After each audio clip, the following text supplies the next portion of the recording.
Nous accueillons Stéphane Soto, directeur général de Made in Soft et directeur d'Aix-Marseille French Tech. Bonjour. Bonjour. Un mot d'abord sur votre entreprise, réseau de solutions informatiques dans la région Provence-Alpes-Côte d'Azur. Et on peut dire que les données, c'est un peu le nouveau pétrole.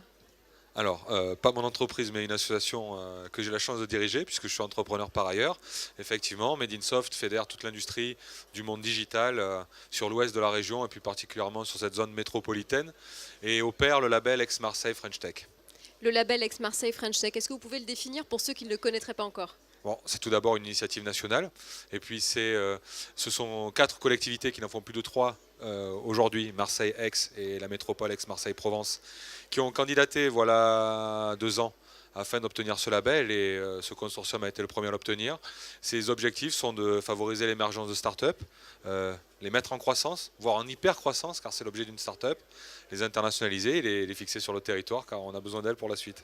Et on a des chiffres justement sur le nombre de startups accompagnées qui sont aujourd'hui bien implantées sur le territoire. Alors globalement aujourd'hui l'écosystème, ce sont 7000 entreprises, 44 000 salariés, plus de 13% de croissance, et à cette heure plus de 300 startups qui ont été créées récemment, qui sont accompagnées dans nos structures. Les accélérateurs publics, on appelait il y a encore peu de temps les pépinières, et les accélérateurs privés, accélérateurs d'un nouveau genre que nous connaissons désormais bien avec Pfactory, NetAngel, Jaguar, Voyage Privé, The Camp qui arrive, enfin toutes ces structures. Oui, on peut dire que le secteur de l'innovation se porte bien, voire très bien dans la région Provence-Alpes-Côte d'Azur. Alors, le secteur de l'innovation se porte bien en matière de création d'entreprises.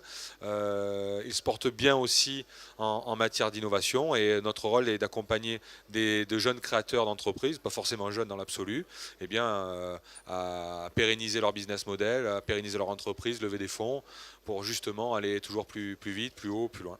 Et à rester implanté aussi localement, c'est important.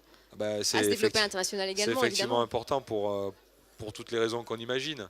D'abord parce qu'on investit sur ces entreprises, et donc il est essentiel qu'elles restent pour embaucher, pour créer de la richesse pour le territoire, et puis parce qu'on a besoin d'être toujours plus attractif pour attirer de nouveaux talents, attirer des entreprises de taille mondiale, et pour cela il faut montrer l'effervescence de l'écosystème. Merci beaucoup Stéphane Soto. Merci.